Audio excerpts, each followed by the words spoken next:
আমাদের মনে আছে ওই ৩, ৪, ৫ আগস্টে আমাদের আমির সাহেব, সিনিয়র নায়েবে আমির সাহেব কিভাবে মার্চ টু গণভবনের ঘোষণা দিয়েছিলেন। আমরা স্পষ্ট করে আপনাদেরকে একটা কথা বলি, এই ২৪ পরবর্তী বাংলাদেশে আমরা যারা অভ্যুত্থানের সহযোদ্ধা ছিলাম, আমরা যদি ঐক্যবদ্ধ থাকি, আগামীর বাংলাদেশে আর কোন ফ্যাসিস্ট কোন নামে কোন ব্যক্তিকে সামনে রেখে কোন দলকে সামনে রেখে এই বাংলাদেশে দাঁড়াতে পারবে না। ২০২৪ সালের ছাত্র জনতার অভ্যুত্থানের আমার সহযোদ্ধারা, আপনারা কেমন আছেন? আমার সামনে আজ এই ইসলামী আন্দোলন বাংলাদেশের মহাসমাবেশে যে লক্ষ ছাত্র জনতার উপস্থিতি, তারাই ছিল আমাদের জুলাই অভ্যুত্থানের অন্যতম সহযোদ্ধা। কে কি বলল সেটাতে আপনাদের আমাদের কিছু আসে যায় না। আমরা যতক্ষণ জুলাই অভ্যুত্থানের ওই স্পিরিটে নিজেদের বুকে ধারণ করে শহীদের যে আত্মত্যাগ, জুলাইয়ের যোদ্ধাদের যে রক্ত দেওয়া, সেগুলোকে আমরা যতক্ষণ ধারণ করে সামনের দিকে এগিয়ে চলবো, ততক্ষণ কারো প্রোপাগান্ডা আমাদের কিছু আসে যায় না। ততক্ষণ ওই বিদেশি এজেন্টদের চক্রান্তে আমাদের কিছু আসে যায় না। আমাদের মনে আছে ওই ৩, ৪, ৫ আগস্টে আমাদের আমির সাহেব, সিনিয়র নায়েবে আমির সাহেব কিভাবে মার্চ টু গণভবনের ঘোষণা দিয়েছিলেন।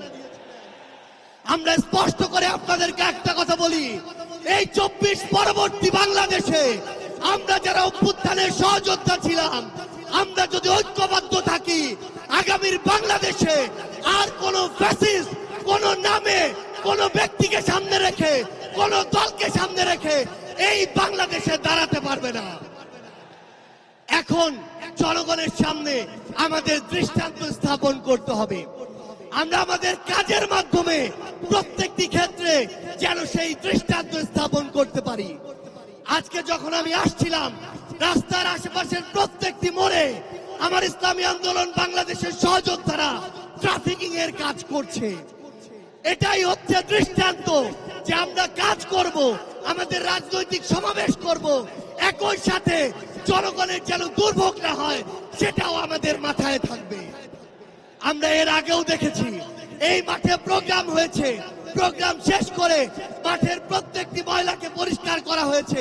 এটাই হচ্ছে আগামীর বাংলাদেশের দৃষ্টান্ত যে আমাদের যারা সাময়িক যদি কোনো সমস্যা হয়, আমরা আবার ঐক্যবদ্ধভাবে সেই সমস্যার সমাধান করব। একটা জিনিস মনে রাখতে হবে, এই অভ্যুত্থানে আপনারা যখন ঢাকার গুরুত্বপূর্ণ পয়েন্টগুলো থেকে শুরু করে দেশের বিভিন্ন রণক্ষেত্রে অংশগ্রহণ করেছেন, আপনাদেরকে পাঞ্জাবি পায়জামা টুপি দেখে টার্গেট কিলিং করা হয়েছে। আমার মাদ্রাসার অসংখ্য ভাই এই টার্গেট কিলিং এর শিকার হয়েছে। আগামীর বাংলাদেশে কেউ যেন কাউকে ট্যাগিং করে টার্গেট কিলিং এর শিকার না করতে পারে, সে বিষয়ে আমাদের ঐক্যবদ্ধ থাকতে হবে। আমরা সংস্কার বিচারকে সামনে রেখে আমাদের এই লড়াই করছি। আপনারা পিআর এর কথা বলেছেন, এই যে পিআর, আগামীর বাংলাদেশের সংসদে আমরা যদি আসলেই জনগণের প্রতিনিধিত্ব চাই, তাহলে আগামীতে এই পিআর নিয়ে আমাদের আরো জোরে সোরে ভাবতে হবে। আমরা আপনাদেরকে স্পষ্ট করে আমাদের জাতীয় নাগরিক পার্টি এনসিপির পক্ষ থেকে অঙ্গীকার করি, বাংলাদেশের প্রশ্নে, জনগণের প্রশ্নে আপনারা যদি ঐক্যবদ্ধ থাকেন, আপনাদের সাথে কাঁধে কাঁধ মিলিয়ে ২৪-এর মতো এনসিপি আবারও আগামীর বাংলাদেশে লড়াই করবে। আমাদের এই বাংলাদেশের ২৪-এর অভ্যুত্থানের স্পিরিটের প্রশ্নে, ওই খুনিদের বিচারের প্রশ্নে, রাষ্ট্রের সংস্কারের প্রশ্নে আমরা ঐক্যবদ্ধভাবে এগিয়ে যাব। আমরা যতদিন ঐক্যবদ্ধ থাকব, ততদিন এই বাংলাদেশে আর কোনো হাসিনা মাথা উঁচু করে দাঁড়াতে পারবে না। ইনশাআল্লাহ আপনাদের সাথে আমাদের আবারও দেখা হবে রাজপথের লড়াইয়ে অথবা বিজয়ে। ততদিন পর্যন্ত সত্যের সাথে থাকবেন, ন্যায়ের সাথে থাকবেন। যত বড় খুনি, যত বড় সাহসী, যত বড় নেতাই ফ্যাসিস্ট হয়ে ওঠার চেষ্টা করুক না কেন, আমরা ঐক্যবদ্ধভাবে তাদেরকে প্রতিহত করবো ইনশাআল্লাহ। ইনকিলাব জিন্দাবাদ।